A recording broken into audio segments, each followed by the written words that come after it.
Do you? Right said Fred. Hello and welcome to another Dawncast podcast, live streaming this time. I'm Dai Lee and I'm Cathy Ngo. And we've got a wonderful guest in our live streaming studio today, and it's Michael Lee, founder and owner of Great Aunty Three. Hello, everyone. Thanks for having me. You're Thanks welcome. for coming in. Yeah. Look, with this whole coronavirus, COVID-19, I just thought that, as you know, we're trying to bring you a series of conversations, bringing in people who've lived experiences, who've got expertise in various sector and industry, to talk and share with us information that will hopefully alleviate our fears, but also provide us with some learning and lessons and tips and advices. So we've invited Michael in today because he's gone through a very difficult period in the last few weeks, as many of our small business owners out there are going through at the same time. In particular, if you're in the food and beverages and restaurant industry. Yeah, hospitality in general, really tough times. Yeah. So Michael runs Great Aunty Three, like I mentioned, a restaurant in Vietnamese food.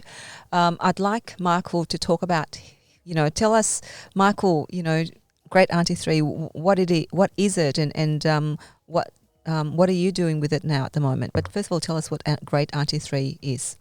Great Aunty Three is my interpretation of the integration between street food and restaurant. So the idea stemmed when I was in my teens. I couldn't afford a bowl of pho often, but my friends and I would eat $2 banh mi, and I think back then it was $2 and you get a can of drink. Oh yeah. Did you get sassy? Yes, I see, absolutely. So for those who don't know what pho is our traditional Vietnamese beef noodle dish, and banh mi, of course, is, as many of you know, especially out there in the southwest of Sydney or anywhere else in Sydney and around Australia, is the famous Baguette rolls with fillings of pork, pickles and coriander and all that stuff. So veggie seasoning. Yes. So going back to, that's just giving you a bit of a recipe. We're getting hungry.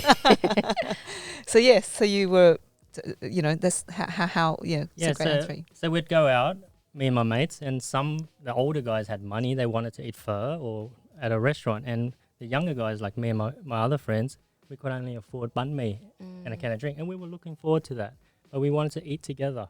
Yeah. So the idea stemmed from then. So Where did you grow up? Where I grew up in Camperdown. Okay. And as a child, I went to Annandale Public School, then I went to Marrickville Public School, and when my parents divorced, I moved to the west.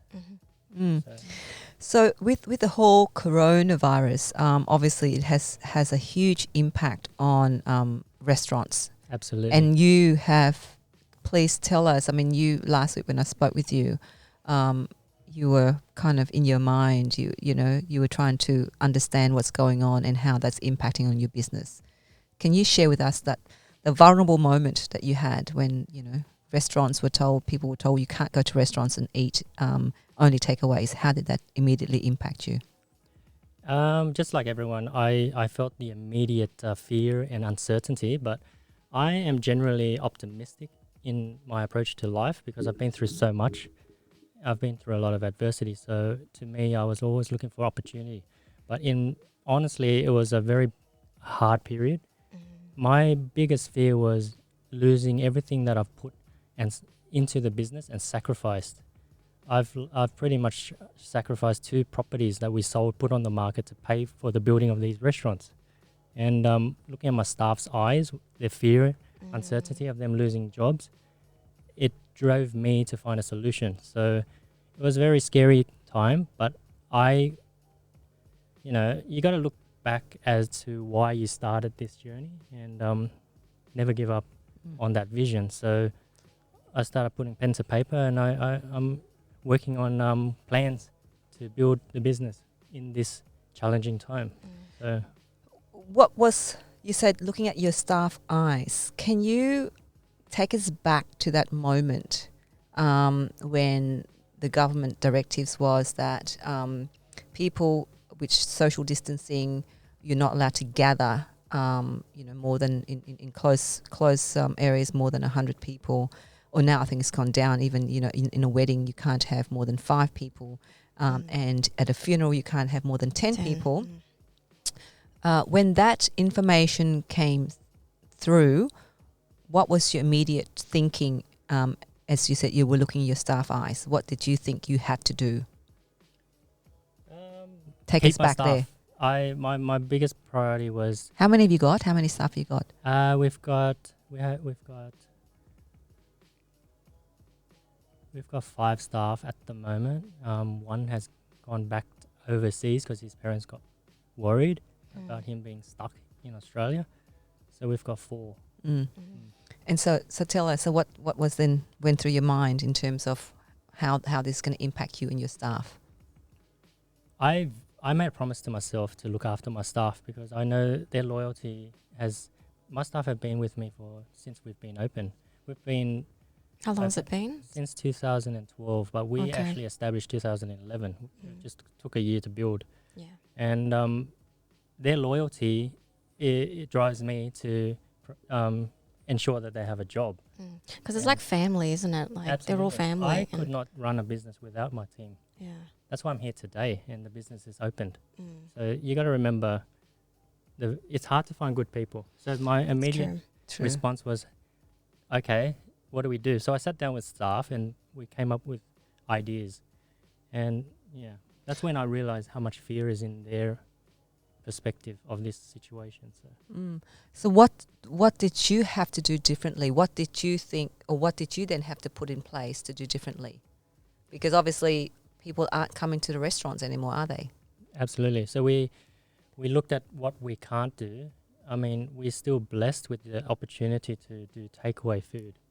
And takeaway is literally about 40% of our business. So we did everything we can to promote that and partner with our delivery partners and update our menus and give better value, because there's people who are losing their jobs. We've got to be mindful that people cannot afford to eat out. And we got to do our part to, ease the financial burden. So it's you got to put more energy into getting the delivery side of our business out, but also take a bit of a cut on our profit margin. Right. We just got to adjust. So. And so you're now moving into more of obviously online, trying to service food and people online? We're working on something that we can do, yes, absolutely, online. But the problem is, now that we've lost dining in 40%, we've also lost 20% of our catering income. Oh, because a lot of events and conferences are now cancelled. All cancelled. We used to have a large catering order every fortnight.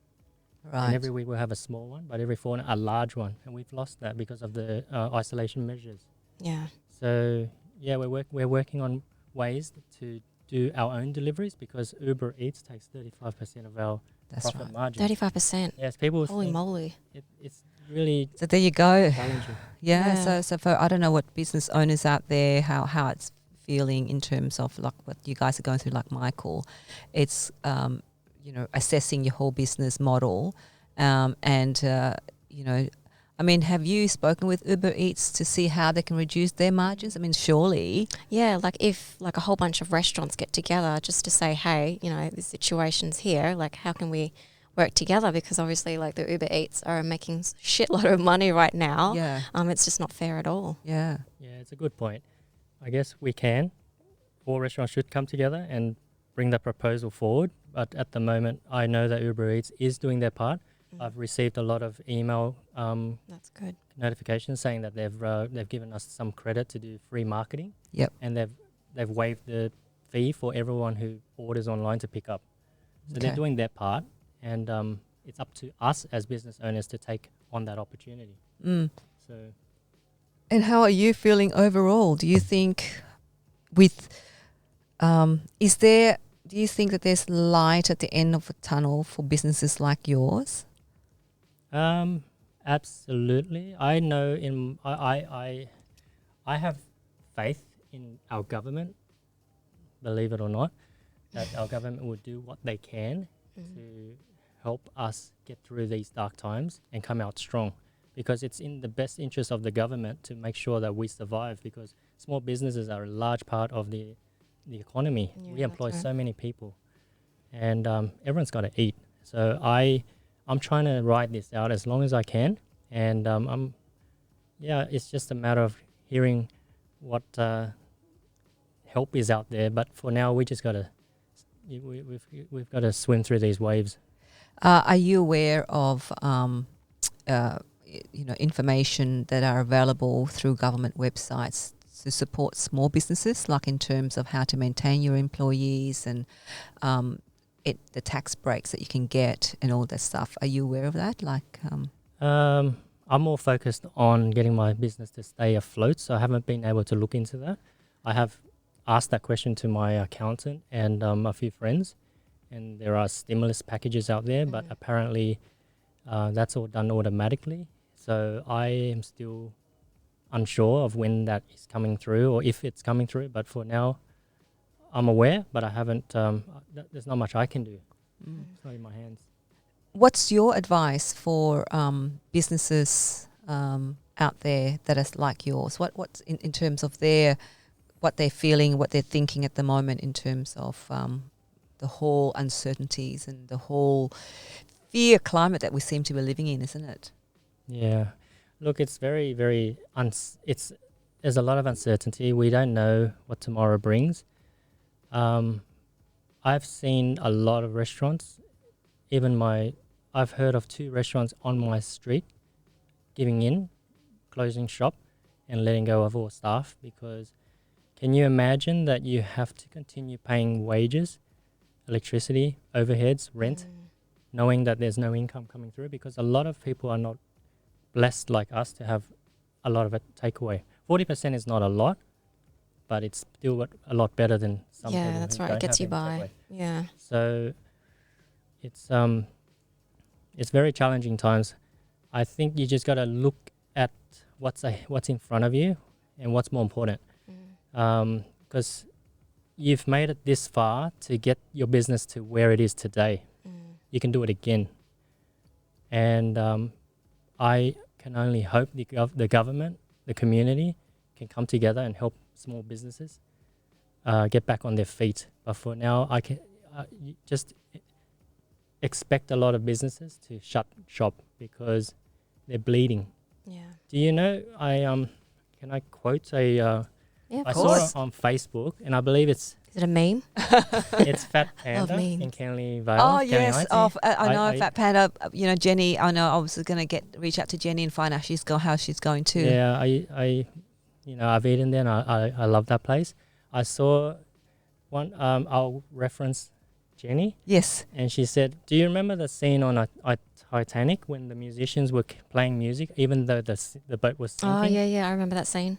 Sorry to say this, guys, I've never seen the Titanic. Oh, my God. You don't like Leonardo DiCaprio? That's homework. Oh, man, Leonardo DiCaprio. I had a huge crush on him. I don't know about Leonardo DiCaprio singing, but I've seen him in other films, but no, I've not seen No, the he wasn't Titanic. singing, but there was like an okay. orchestra, and it was really eerie because they were like all suited up, but they were just playing while the ship was falling. very Not sad falling, dying. Singing. Sinking. God. It's like us. That's how Yeah. I feel, and I relate to that. And thank you for sharing that, Jenny, because I am using that as a reference and to tell people how we feel as restaurant owners. We're the musicians playing the music knowing the boat is sinking. We don't know if we can even pay, ourselves, because at the moment, whatever we make is barely making enough to pay staff. So we're digging into our savings. So how long can we do that? I don't know. Yeah, and a lot of business owners and CEOs are also like letting go of some of their salary as well, or reducing their salaries just to pay their staff, because they feel that need and that obligation to do that because it's the right thing to do. Yeah. So what's your, I suppose, in these times of uncertainties, what should people do? What should business owners like yourself do? I mean, what are the steps that you are literally taking now Okay. that you can actually share, that maybe somebody out there who Sure. might not know what they're to do, you know. They're not as calm as you are. Yeah, very calm. I Look how I calm can he only is. say that I haven't been in business long enough, and I have failed many times, and I have learnt from my mistakes. At this stage in time, I cannot tell you what to do or give. I can only tell you what I do. So at the moment, I am doing everything I can to reduce expenses without losing the quality. So this time more than ever, people are losing faith in just general, like health and hygiene. You've got to amp up all the, safety precautions, speed up the process, get the food the same quality faster, because when people come into a restaurant, they're supporting us. Yeah. They're taking a risk, like to come out and line up next to people. We don't know who's sick, who's not. So we treat that as a, valuable support. Let's amp up our, that's what I'm doing, amping up our service, our processes and systems, adhering to all the health and safety precautions, and just giving them an experience where they know they can trust, come in and get quality food, and at a fast, quickly without feeling ripped off. So, yeah. I mean, you talk about reducing your margins too. How? I mean, I don't know if you can share, but how large and how how much is it? How much are you left with in the margins in order to survive? Really, it's only really been about a week and a half, 2 weeks since the announcement, but I already know that we've lost about 50 to 60% of our gross income. So I'm still figuring it out as we go. So how I am approaching this challenge is I am spreading my roster out. We're extending our hours. Instead of having 4 staff at a time, we'll have 2, because we don't need that extra staff to do waitering, cleaning tables, washing dishes. So we are able to keep our staff, but we just spread out, and hopefully the extra hours will generate more income and be able to afford to pay our staff. And hopefully we get it, we make our money back. Right now it's all about surviving. Don't worry about profit. I just want to survive. Yeah.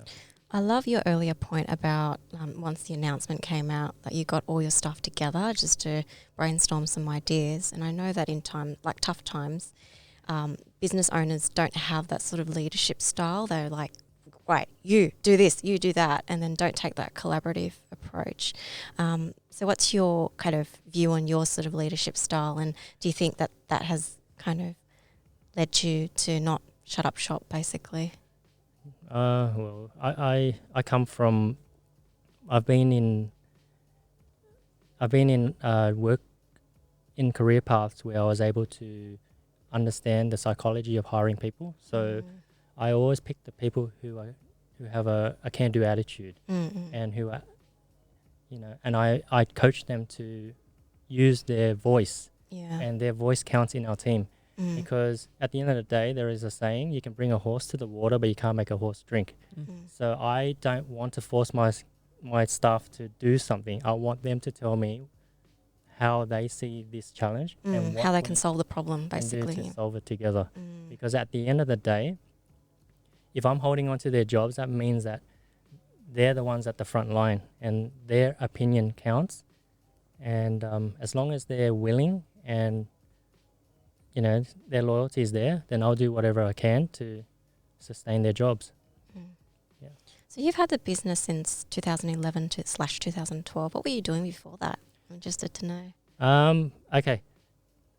What was I doing before? Seems like a long time ago, doesn't it? The food industry has completely engulfed him. He Okay. cannot remember what he's done before. I actually like sharing this story.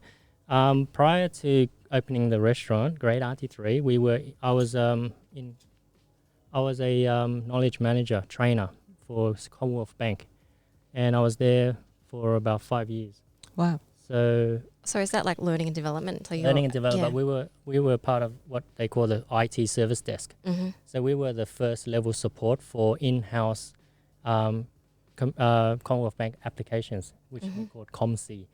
I think it was version 23 back then. It's been a while. But prior to that, I was working in recruitment, whereby I help people find work, and that's where my that's where it comes from. Yes. Yeah. Because I was this young kid. I was literally 22. I was trying to help a person with a PhD, double degree, get a job. And it got me thinking, he's got so many degrees and qualifications, but he doesn't have self-confidence and people skills. The soft skills. Yeah. He doesn't have the soft skills or social intelligence, or that's probably not the right word, social... Emotional intelligence. Emotional intelligence, Yeah, he wasn't able to sell himself or market himself. Right. So I had to be the advocate to help him get a job.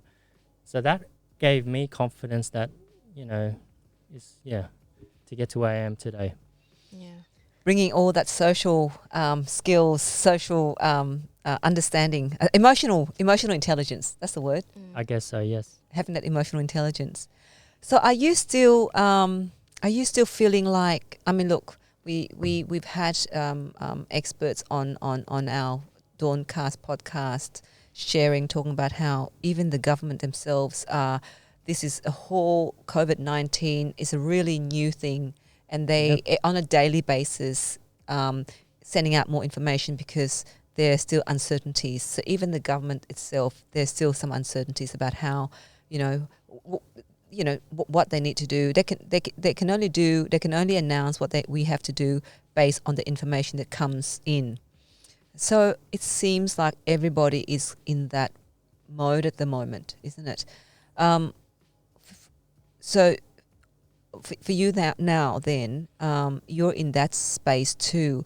But do you sense that, look, I do, yes, there's been some uncertainties for the last week or so, but you are slowly putting some plan in place for your business and to do what you need to do what you need to do with your business. Yeah.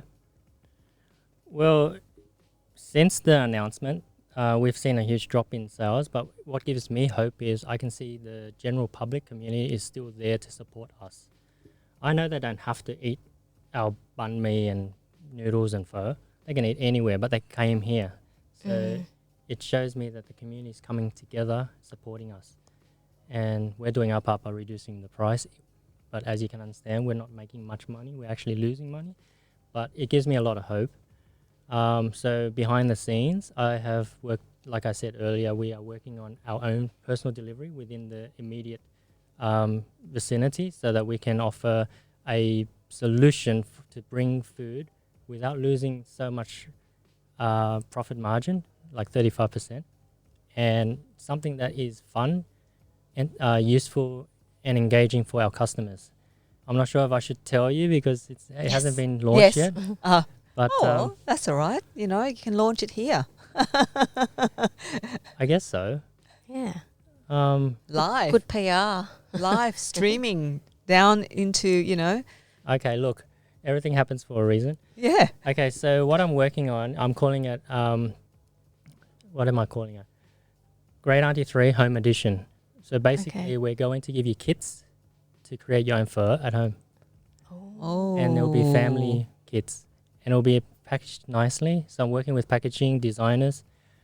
And I'll deliver it to you personally if you live within the Enmore vicinity. And my vision is if this grows, because out of adversity and challenge, new opportunities come. And who knows, this may be the new opportunity for us, because as I see it now, I don't know if there's any fur kits out there. No, I don't think so, because it takes like 2 days. And I'm excited. And you better not take my idea. No, you're doing it. Don't worry. Kidding. I don't think. But I think it's a skill in itself to make pho. I have. I don't think I've ever made it by myself. I have. It takes about 6 hours. So if anybody's made pho, which is the beef noodle soup, it takes about 6 hours to boil the broth and the bones and everything. Yeah. Before you actually eat it. So it's not often one day of cooking that broth. Maybe the restaurant has got different different minimum 6 hours. Yeah, that's right. This have got the secret thing, but for traditional or for normal people, it takes about 6 hours to make that broth, and then you eat the next day, or you can eat the same night. But so yeah, so how are you feeling though, Michael? Like, is it really for you? Is it what you saying? There's hope. So are you feeling confident about the future for your business? Yes, I am. But I'm not gonna lie. I am scared shitless of what's amongst, in the economy. There's two things happening right now. If people don't realize, there is a health pandemic, COVID-19, but there's also an economy downturn. Yes. So there's two types of fears. There's financial and health. For the first time, I got into food with the advice that food is, GFC proof. I think the only proof in this downturn is McDonald's. They've got so many people, going through the drive-through, but not us. Yeah. And toilet paper companies. Yes, sanitizer. Gosh. Mask. Yeah, so... That's right. So I think, like I said, we've been speaking with people and talking about the long-term impact on the economy. We still don't know what that's going to look like. Yeah. Are we? Yeah. We don't. But what I like is that people are quite transparent about not knowing. And then again, like to your point about vulnerability, like being vulnerable and knowing, like just admitting that we don't have all the answers. And I think that you've been quite transparent to your staff with that, which is great. Yeah, we don't know what's happening, but we know that everyone is suffering together. So let's just hold on and as much as we can. And look after each other. To me, it's just a huge sacrifice to let it go. As long as I still got my two hands, I'm gonna keep swimming. So. How are you looking after yourself amongst all this? And it can be quite hard. I like hard. that question. Thank you. So I'm very passionate about health and fitness, and I think this is the most important time more than ever that we maintain our good health. That's right. As, with the gyms closed, with lack of places to go outdoors to get fresh air, you need to exercise. You need to eat well. You need to stay strong through this period, because this, as uncertain as it seems, it will surpass. Just maintain your health and sanity. Exercise. Get some fresh air. The endorphins. Yeah. Are you exercising at home or outdoors or? Yeah. So I do exercise. It's challenging. You just got to be more creative. And this brings on to another topic which I wanted to talk about. But just use body workouts, body weight workouts. Walking, if you're allowed out. In Sydney, we're still allowed out, aren't we? Yes. As long as we maintain that distance. 1.5 meter distance. Yeah. I know it doesn't look like we're maintaining him, but because we know that we are actually had 14 days in isolation, we are all healthy. We do have our hand sanitizer, which we washed, and we're not touching each other. We're not touching each other, so that's fine. So just, so people, before you kind of say, hang on, there's no 1.5 meters in there, we are actually very aware of our health and safety and well-being. So we are COVID-19 free, to say that. For now. But yes, we are allowed to walk as long as you maintain at 1.5 distance. And I think, be aware. And if you've got, a cough, sore throat in particular, not so much a cough, but sore throat and fever, go to the australia.gov.au website. They will have, and type in COVID-19, they'll have government information. Please, that's another thing. Please go to the government website for information relating to COVID-19. I had to actually explain, because people were ringing me up, asking me if they drive in the car with two people, will they get fined by the police for $1,000? No, you don't. There was an order, public order, that the New South Wales government that I know, that I've shared already on my post, whereby it's instructed, given that the order was to give police the ability to fine people for breaching the orders of the mass gathering, as well as the quarantining of 14 days if you come back from overseas. And because there are people who've been flouting that, obviously that's in relations to a few weeks ago when there was it was that hot day when everybody went to the beach. And out of that, the government had to act to ensure that there's no such public gathering again for the health and safety and well-being of the community. So there's no $1,000 fine is being issued to somebody who's driving a car with another person in the car or two people in the car at all. And so therefore be careful of fake news as well, guys. Just really go to the government website. There's information check the there. Sources, yeah. Check your Make sources. sure they're from an expert. Yep, and make sure from government. As Michael said, he trusts. I suppose this is the time when you actually have to trust some of those government sources that we get. Rely on that, especially when it comes to our health and well-being. That is vital. So look, going back to you answering your question, no, you're not. You just have to be very mindful. If you're sick, then of course stay away from the public space and maintain that distance. And until we hear more, but you can go out shopping. Supermarkets are now open 24/7.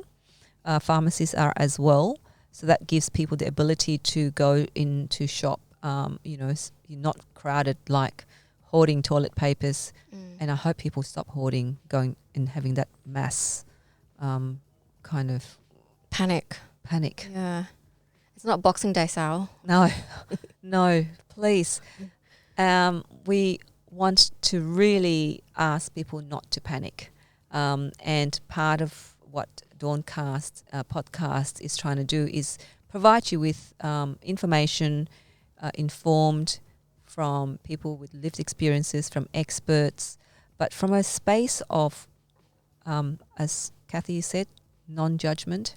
Non-judgment. And not triggering any more trauma. I think we are traumatized enough. We don't need any more negative content to traumatize people. What we do is want to do it, send information responsibly, provide you with information responsibly in a very calm, in a very sensible manner, so that you can then go and carry on living as normally as you can, given the circumstances. So, Michael, any last word, any advice for business people who've got restaurants and cafes at this point in time? Can you give them any kind of, I don't know, if practical advice as well as spiritual advice? Spiritual, eh? Yeah, he's spiritual. Oh. Just look after your health, and I get some financial advice, and there's a lot of people. And I think there's a website called ausbanking.org, ausbanking.org, O-R-G, able to give you advice on how to get small business loans during these hard times. And banks are ready to help small businesses. Look after your health.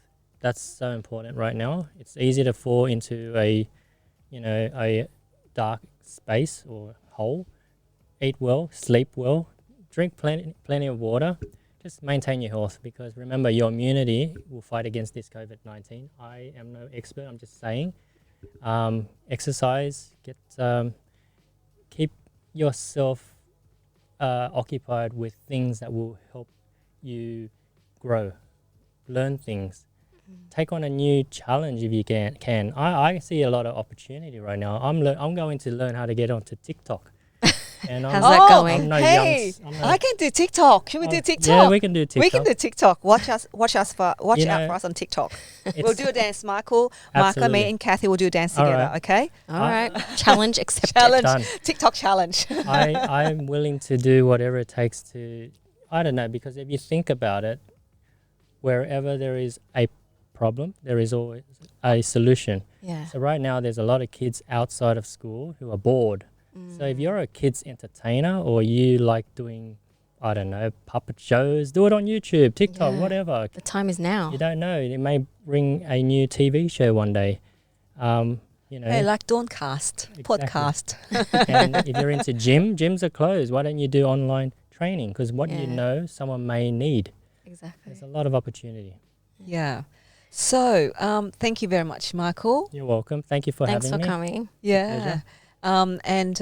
Look, this is another series of ours, and we'd love to hear more from you, from business owners. Not even if you don't have a business, and you're an employee that has been let go, or whatever you're doing. Please send us a comment, or send us some ideas, and you'd like to talk and share your journey with us. Come and on board and be part of the Dawncast podcast. Don't forget to subscribe. Yes, subscribe, please, because we need to grow this network, to grow this podcast, to provide a different space of news and information that is reliable, that's trustworthy, that is not sensationalistic, that is coming from the space of really wanting to inform, to educate, and allay any fears out there in the community. There's enough already out there of that negative content. What we want to provide you is informed, insightful, and not a triggering kind of content. And you need to support us to grow. So please do click on the link below and subscribe to Dawncast, and we'll see you next time. Bye. See you next time. Bye. Catch us on TikTok. Oh yeah, TikTok. See ya. That mic. Hey, Leonard.